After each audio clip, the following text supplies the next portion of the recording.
ጤና ይስጥልኝ። የተወደዳችሁ የኢትዮ ፎረም ቤተሰቦች እንደምን ቆያችሁ? ለአሁን ያሰባሰብናቸውን መረጃዎች ከዚህ እንደሚከተለው ወደ እናንተ ማድረስ ጀመርን። ዋና ዋናዎቹን በቅድሚያም ሻዕቢያ በአማራና ኦሮሚያ ክልል የሚፈጸሙ ግድያዎችና ጅምላ ማፈናቀሎች ከባድ የመብት ጥሰቶች ናቸው አለም። በ2010 ዓ.ም የተጀመረው እርቅ የከሸፈው አብይ አህመድ ተቋማዊ እንዲሆን ባለመፈለጋቸው ነው ብሏል።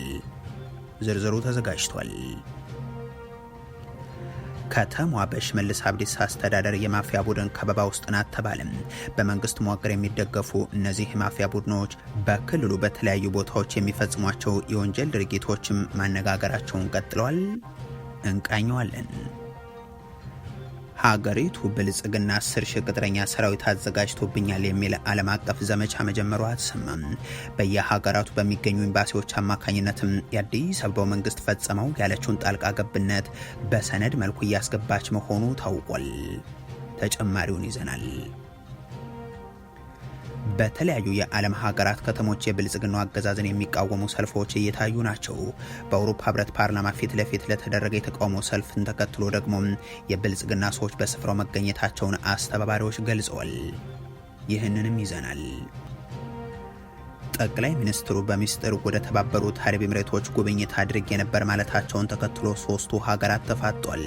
አቡዳቢ ውሸት ስትል፣ ኢራን ደግሞ የተባበሩት አረብ ኤሚሬቶችን አስጠንቅቃለች። ቤጂንግ የሚገኙት ትራምፕና ሺጂንፒንግ ደግሞ ስለ ጠላትነትና አጋርነት ንግግሮችን አሰምተዋል። የተወደዳችሁ የኢትዮ ፎረም ቤተሰቦች አብራችሁን ስትቆዩ እነዚህንና ሌሎችን መረጃዎችን ሰማላችሁ። ሰናይ ቆይታ ይሆንላችሁ። ሻዕቢያ በአማራና ኦሮሚያ ክልል የሚፈጸሙ ግድያና ጅምላ ማፈናቀሎችን ከባድ የመብት ጥሰቶች ናቸው አለ። በ2010 ዓ.ም የተጀመረው እርቅ የከሸፈው አብይ አህመድ ተቋማዊ እንዲሆን ባለመፈለጋቸው ነው ብሏል። የኤርትራው አገዛዝ የብልጽግናቸው በውጭ ጉዳይ ሚኒስትር በኩል ላወጣበት ጽሁፍ ምላሽ ሰጥቷል። ከአብይ አህመድ አገዛዝ ጋር በጋራ በመሆን በኢትዮጵያ ውስጥ ጦርነትን በ2013 ያከናወነው ሻዕቢያ የአዲስ አበባው አቻው በምስራቅ አፍሪካና በኢትዮጵያ ውስጥ እየፈጸመው ነው ያለውን ጥፋትም ዘርዝሯል። አሰብን የኢትዮጵያ እንደሆነ የሚያትተውና የቀይ ባህርን ባለቤትነት በማስመልከት ሰሞኑን በውጭ ጉዳይ ሚኒስቴር ኢንስቲትዩት ለተጻፈው ጽሁፍ ሻዕቢያ ምላሽ የሰጠው በአምባሳደር ሶፊያ ተክለማርያም በኩል ነው። ወይዘሮ ሶፊያ የብልጽግናው መንግስት በቅርብ ዓመታት ውስጥ ሰፊ ወታደራዊ ዝግጅት እያደረገና ከፍተኛ የጦር መሳሪያ ግዥ ላይ የተሰማራ እንደሆነ ገልጸው በተለያዩ ክልሎች ተደጋጋሚ የውስጥ ጦርነት ላይ ኢትዮጵያን አስገብቷታል ይላሉ። ከትግራይ ክልል ከጀሪካ እስከ ፋብሪካ ዘርፎ የወጣውና ከአብይ አህመድ ጦር ጋር ሆኖ በመቶ ሺዎች የሚቆጠሩ ሴቶች ላይ ጾታዊ ጥቃትን ያደረሰው ሚሊዮኖች እንዲገደሉ አብሮ የቆመው ሻዕቢያ እንደ አማራና ኦሮሚያ ባሉ ክልሎች ከህግ ውጭ ግድያ፣ ሲቪሎችን የጎዱ የድሮን ጥቃቶች፣ የዘፈቀደ ስርዓት፣ የጅምላ ማፈናቀልና በሲቪል መሰረተ ልማቶች ላይ የተፈጸሙ ጥቃቶችን ጨምሮ ከባድ ጥሰቶች ተመዝግበዋል በማለትም በአምባሳደሯ በኩል ባወጣው ሀተት አስፍሯል። እስኪ ኢትዮጵያ መጀመሪያ ከራሷ ጋር ሰላም ትሆን በማለት የጻፉት ሶፊያ በአፍሪካ ቀንድ ዘላቂ ሰላም እንዲመጣ ትጋት፣ ስትራቴጂካዊ ትዕግስትና ከሁሉም በላይ ደግሞ መጀመሪያ ከራሷ ጋር ሰላም የሆነች ኢትዮጵያ ታስፈልጋለች ብሏል። በ2010 ዓ.ም በኢትዮጵያና ኤርትራ መካከል ለማስታረቅ ታሪካዊ አጋጣሚ ተፈጥሮ ነበር የሚሉት አምባሳደሯ፣ ይሁን እንጂ የብልጽግናው አመራር እርቁን በቀጠናዊና ተቋማዊ ደረጃ ለማጠናከር ባለመቻሉ ስለመክሸፉም አስታውሷል። የሰላም ስምምነቱ የሁለት ሰዎች ይመስላል፣ ተቋማዊ ይሁን ህዝባዊ ተሳትፎ የሚጨመርበት የሚል ጥያቄ ሲነሳላቸው የነበሩ ጠቅላይ ሚኒስትር አብይ አህመድ ህዝቡ ያገባውም ያኔ የነበረው ጠቅላይ ሚኒስትር ተዋጋ ሲለኝ እኔ ተዋግቻለሁ፣ ዛሬ እኔ ተደመሩ ስላችሁ መደመር ነው ያለባችሁ፣ የሁለት መሪዎች ይመስላል እያላችሁ አታራክሱ ሲሉ ማጣጣላቸውም የሚዘነጋ አይሆንም። ሻዕቢያ ደግሞ ከዓመታት በኋላ በሰጠው ማብራሪያ ወትሮም ቢሆን እርቁ የከሸፈው የአዲስ አበባው አገዛዝ ተቋማዊና ቀጠናዊ ይዘት ኑሮት እንዳይጠናከር በማድረጉ ነው ይላል። ኢትዮጵያ የባህር በር በድርድር ታገኝ የሚለውን ኤርትራ ተቃውማ አታውቅም የሚሉት የሻዕቢያው አምባሳደር በጎረቤት ሀገሮች መካከል የሚኖር እውነተኛ ሰላምና የተረጋጋ ግንኙነት በዲፕሎማሲያዊ መፈክሮች፣ በውጭ ጫና ወይንም በምሁራዊ ምኞት ሊፈጠር አይችልም በማለት የብልጽግናው መስሪያ ቤት ያወጣውን ጽሁፍም ተችተዋል። ሀገሪቱ ብልጽግና 10 ሺህ ቅጥረኛ ሰራዊት አዘጋጅቶብኛል የሚል ዓለም አቀፍ ዘመቻ መጀመሯ ተሰማም። በየሀገሪቱ ለሚገኙ ኤምባሲዎችም የአዲስ አበባ መንግስት ፈጽመው ያለችውን ጣልቃ ገብነት በሰነድ መልኩ እያስገባች መሆኑ ታውቋል። ለዲፕሎማቲክ ኮሚኒቲው የተላከው ይህ ሰነድ የሱዳን መንግስት በጎረቤት ሀገር ኢትዮጵያ መንግስት የተፈጸመብኝ ሉዓላዊነት ጥሰት ነው የሚል ይዘት ያለው ነው። የኢትዮጵያ ሉዓላዊ መሬት አልፋሽጋን ጨምሮ ማስመለስ ያልቻለም እንደ ሱዳን እና ጅቡቲ ባሉ ሀገራት ጭምር በኢትዮጵያ ሉዓላዊ ግዛት ውስጥ የተፈጸሙ የአየር ጥቃቶችን መከላከል የተሳነው የብልጽግናው አገዛዝ ኢትዮጵያ በዓለም አቀፉ ማህበረሰብ ዘንድ እንደ ወራሪ እንድትቆጠር እያደረገም ቀጥሏል። የሱዳን መንግስት በየኤምባሲዎቹ በኩል ካስገባው ሰነድ ውስጥ በፓኪስታን ኢስላማባድ የደረሰውን የተመለከቱት የሀገሪቱ መገናኛ ብዙሃን ባለፈው ጥቅምት ወር 10 ሺህ ቅጥረኛ ሰራዊትን የሚያሰለጥን ካምፕ በመክፈት በጦርነቱ ውስጥ የኢትዮጵያ መንግስት ጣልቃ መግባቱን ይገልጻል ብለዋል። በተከታዮቹ ታህሳስና ህዳር ወራትም ከነዚህ ውስጥ 7000 አካባቢ የሚቆጠረው ቅጥረኛ ኃይል እንዲሰባሰብ የተደረገው በዛው በኢትዮጵያ ውስጥ ነው ይላል ሰነዱ። ይህ ለዓለም አቀፉ ማህበረሰብ የተላከው ሰነድ ያክልናም ከመጋቢት ወር ወዲህ ደግሞ የአየር ክልል የመጣስ ድርጊቶች ተፈጽሞብኛል ሲልም ያነሳል። በብሉ ናይል፣ ዋይት ናይል፣ ሰሜንና ደቡብ ኮርዶፋን የተደረጉ የድሮን ዘመቻዎችን አንስቶ አንዱን መቶ መጣሉን፣ ሁለቱ ደግሞ ከድንበር አካባቢ እንዲመለሱ ማድረጉንም ያብራራል። ከዛም በቅርቡ በርዕሰ መዲኗ ካርቱም የተፈጸመውን የድሮን ጥቃት አስታውሶ በኢትዮጵያና የተባበሩት አረብ ኤሚሬቶች ትብብር የተከናወነ ስለመሆኑም ጠቅሶ ጥሪም ያቀርባል። ይህ በሱዳን የውስጥ ጉዳይ ያለ የውጭ ጣልቃ ገብነት የጦርነቱን መፍትሄ ውስብስብ አድርጎታል ብሎም መሰል የክስ ሰነዶችንም ለተባበሩት መንግስታት፣ የአፍሪካ ህብረትና ለቀጠናዊ ተቋማት ማስገባቱንም ይፋ አድርጓል። ጥሪውም ዓለም አቀፉ ማህበረሰብ እነዚህን የውክልና ጦርነት ማዕከል ያደረጉን የቅርብም የሩቅም ሀገራትን አስቁሙልን የሚል ነው። በውስጥ በዜጎቹ ላይ ያለ ከልካይ የሚፈጽመውን የድሮን ድብደባ ዓለም አቀፋዊ ያደረገው የብልጽግናው አገዛዝ ኢትዮጵያው ያለ ሌላ ጥቃት ተጋላጭ ከማድረግ ባሻገር ዲፕሎማሲያዊ ጫና ሀገሪቱ ላይ እያስከተለም ነው። እንዲህ ያሉ ጥቃቶችን የሚያደርሰው ደግሞ የኢትዮጵያ አርሶ አደሮች የተነጠቁትን ለመሬት ለመመለስ አይደለም። ካርቱም ድረስ ተሻግሮ ድሮን የተኮሰውም የኢትዮጵያ ሉዓላዊ ግዛቶችን ለማስመለስም አይደለም፣ ለተባበሩት አረብ ኤሚሬቶች ለመላላክ እንጂም። ከተማዋ በሽመልስ አብዲሳ አስተዳደር የማፊያ ቡድን ከበባ ውስጥ ናት ተባለም። በመንግስት መዋቅር የሚደገፉ የማፊያ ቡድኖች በክልሉ በርካታ ከተሞች የሚፈጽሟቸው የወንጀል ድርጊቶች ማነጋገራቸውንም ቀጥሏል። ከዚህ በፊት ኮሬኔ ጊኛን አቋቁሞም ከአባ ገዳ እስከ ታዋቂ ሰዎችን ሲያስገድልና ሲያስገድሉ የከረሙት የኦህዴድ ብልጽግና ሹማምንት በቅርቡ የተጋለጠው ሌላኛው የማፊያ ቡድናቸው 120 የተሰኘ ነው። አምቦን ጨምሮ በበርካታ ከተሞች የፈጸማቸው የግድያ፣ ዘረፋና የእገታ ወንጀል ድርጊቶችም በማህበራዊ ትስስር ገጾች ጭምር ተጋርተው መነጋገሪያ ሆነው ሰንብቷል። አዲስ ስታንዳርድ በክልሉ የተለያዩ ቦታዎች በእነዚህ ቡድኖች ወንጀል የተፈጸመባቸው ሰዎችንም አነጋግሯል። በምዕራብ አርሲ ዞን ሻሸመኔ ከተማ የሚኖሩ አንድ አባት ልጃቸው በማይታወቅ ሁኔታ መሰወሩን ይገልጻሉ። ልጄ በቅርቡ ነው ያገባው። ከቤተሰብ ርስት ላይ ትንሽ መሬት ተሰጥቶት ነበር። ከ2 ወር በኋላ ግን ጠፋ። ስላለበት የነገረን ሰውም የለም ብለዋል። አክለውም ልጃቸው በጠፋ በ2 ወሩ ሲቪል የለበሱ ሰዎች በሌላ ሰው ስም የተዘጋጀ የመሬት ባለቤትነት ሰነድ ይዘው መጡ። መሬቱ ከእንግዲህ የልጅ አይደለም አሉን በማለትም አስረድቷል። አሁን ልጃቸው ከጠፋ 5 ወራት ቢቆጠርም ምንም አይነት መረጃ ማግኘት እንዳልቻሉ ገልጸው ያልሄድንበት ቦታ የለም፣ ግን መልስ አላገኘንም፣ መሬቱም ተወሰደ፣ ልጅም የለም ብለዋል። ሌላ በዚሁ ከተማ የሚኖሩና የቤት ውስጥ ቁሳቁሶችን በማከፋፈል ስራ ላይ የተሰማሩ በመካከለኛ እድሜ ላይ የሚገኙ ነጋዴ ደግሞ ሲቪል በለበሱ ግለሰቦች ታጅበው ወደ ኢትዮጵያ ንግድ ባንክ ቅርንጫፍም ተወስደው በግዳጅ ባንክ ሂሳባቸው ውስጥ ያለውን ገንዘብ እንዲያዘዋውሩ መደረጋቸውን ይገልጻሉ። እንደሳቸው ገለጻ የባንክ ሰራተኞች ጥርጣሬ እንዳያድርባቸው ገንዘቡ ህጋዊ የንግድ ዝውውር እንዲመስል ተደርጎም ነው የተከናወነባቸው። በቤተሰቦች ላይ በመዛት ዝውውሩ እንዲፈጽም አድርገዋል ያሉት ተጎጂው የደረሰባቸውን ይህንን ግልጽ ዘረፋ በፍርሃት ሳቢያ ለባንክ ባለስልጣናትም እስካሁን አለማሳወቃቸውን ይገልጻሉ። አንዲት እናት ለትዳር ያልደረሰች ልጃቸውን ለማያውቁት ሰው በግዳጅ እንዲድሩ ግፊት እንደተደረገባቸውም ይናገራሉ። ባለፈው 1 ዓመት ውስጥ ማንነታቸው ካልታወቁ ግለሰቦች በየጊዜው ስልክ እየተደወለላቸው ልጃቸው ደህና እንደሆነችና ደስተኛ ህይወት እንደመራች እንደሚነገራቸውም ይገልጻሉ።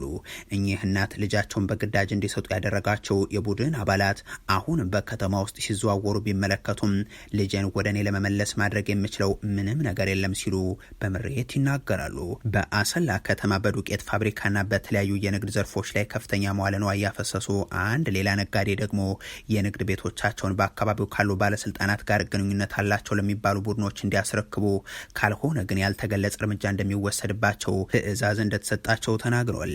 ይህንን ተከትሎ ነጋዴው ካሰላ በመውጣት በአሁኑ ወቅት አዲስ አበባ ዘመዶቻቸው ጋር ተጠግተው እንደሚኖሩ፣ ከ3 አስርት ዓመታት በላይ የኖሩባት ከተማም ለደህንነት ስላሰጋቻቸው ላለመመለስ መወሰናቸውን አብራርቷል።